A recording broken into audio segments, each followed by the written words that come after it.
In your trade management rules, you're probably told to risk between 1 and say 3 or 4% on any one particular trade, but that can be frustrating, especially if you have a home run winning strategy and you want to scale it up but you don't really know how to.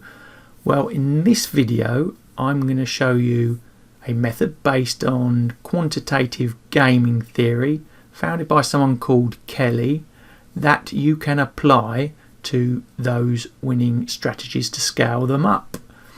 So hello, I'm Stephen Hode, a veteran trader, risk manager, technical analyst, founder of the Stop Hunter. So let's dig in to the Kellys Criterion theory.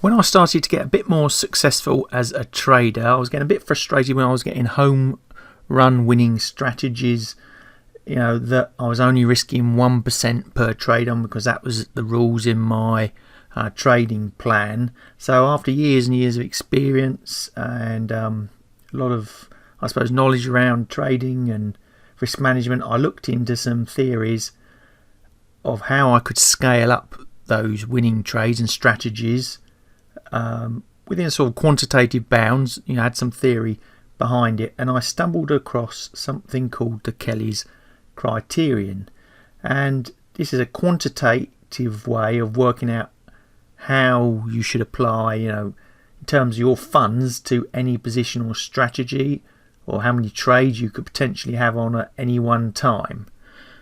Now, it's all based around probability theory and scientific gambling. It was created or laid out by a guy called John Kelly in 1956, and he worked for a very famous company called Bell Labs, and his idea was picked up by the gaming community and it became very successful.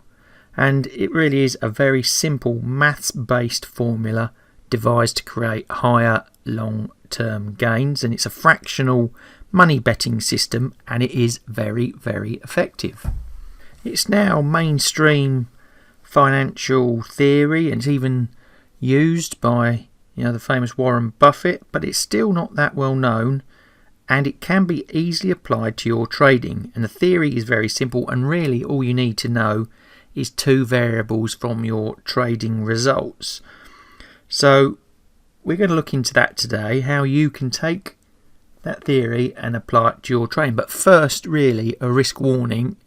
I use this because I've got a lot more experience, 2.5 decades of doing this sort of stuff. I would still, and I'll reiterate that, still, use that 1 to 3%, that fixed return per trade to start with until you've got the experience to apply these other theories, because other people look at martingale. I don't like that one very much, and there are some other theories out there, but they are all for the more experienced trader. But it's good to know what it is, so once you build up that experience you can apply it at the right time.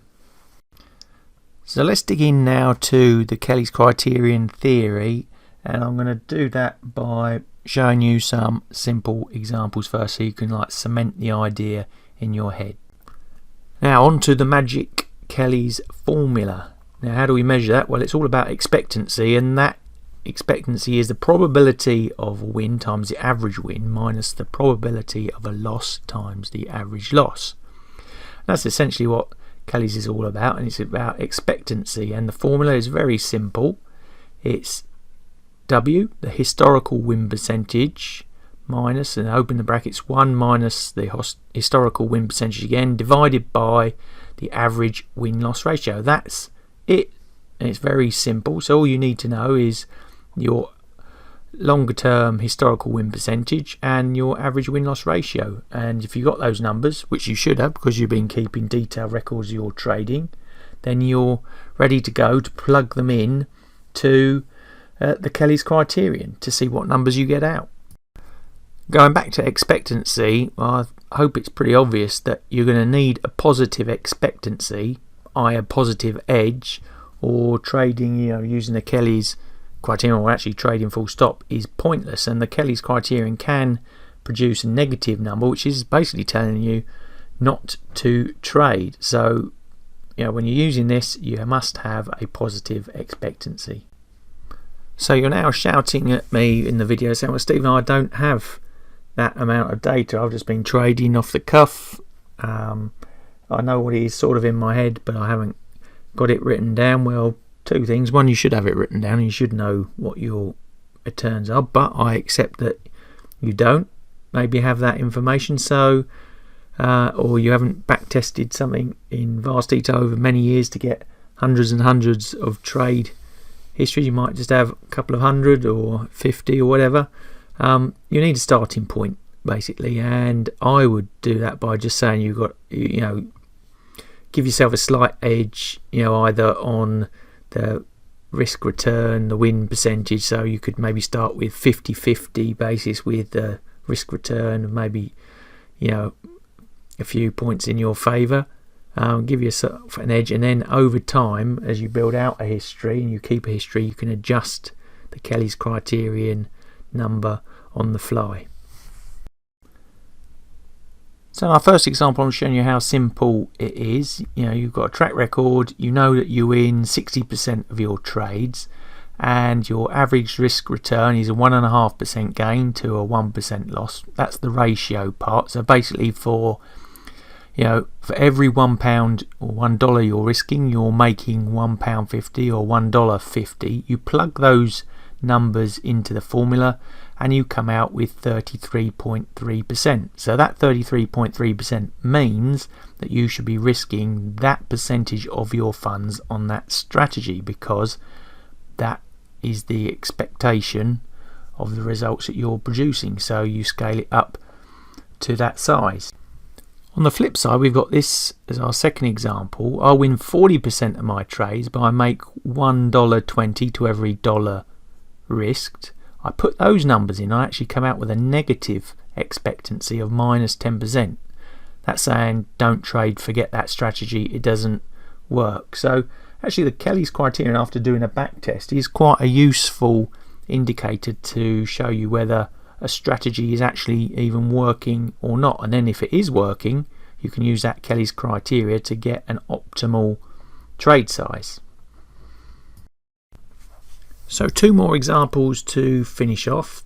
Example 3 is if I won 87% of my trades, and actually you can see there the risk return number is very low. It's only 0.3 to 1. That means for every $1 I risk, I only make 30 cents. Now you might think that's quite a dangerous strategy to deploy, but if you plug the numbers in, actually it gives you a Kelly's return of 44%. So as long as you can maintain that win ratio and that risk return around 0.3, then it's a very good strategy, and if you can improve on the 0.3, even better. Now down to number 4, example 4, I only win 30%, but I get a great risk return of 3 to 1. So for every $1 I risk, I make $3. Plug those numbers in, and even with such a low win ratio, I can still risk 7% per trade. So you can start to see how the Kelly's criterion does give you a lot of information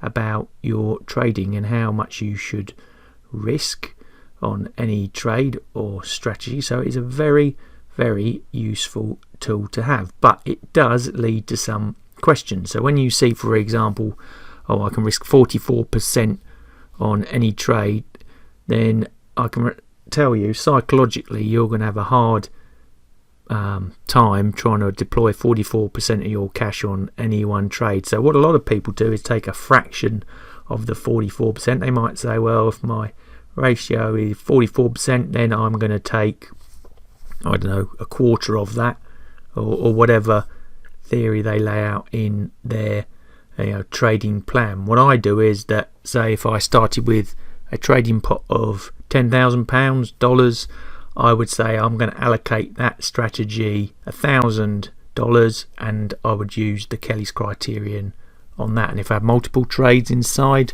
that strategy, I'd proportion them out relatively, or you can investigate your own ways of portfolio adjusting those trades. But overall, a great tool for showing you how much to risk on a trade or a strategy that is actually producing great performance.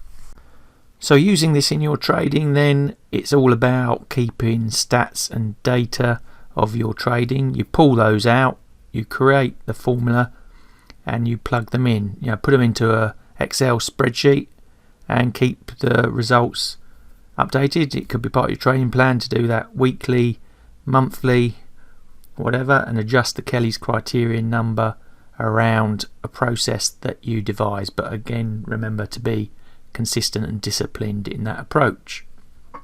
So the Kellys Criterion theory is a great one for scaling up your trades, much better than the martingale approach. It's very difficult to apply psychologically though, and I would advise to use it only if you have a reasonable amount of experience in the world of trading, because like anything, if you don't understand what you're doing, it can mess you up. But if you want to find out more about Kellys, I'm going to put some more resource in the description below. Ask me any other questions in the comment section. I'll try and get back to you. And if you've liked today's video, please give us a thumbs up. Don't forget to hit the subscribe and bell buttons to receive any further notification of content I'm going to produce. So all that's left for me to say is thanks for watching, good luck with the trading, and I'll see you in the next video.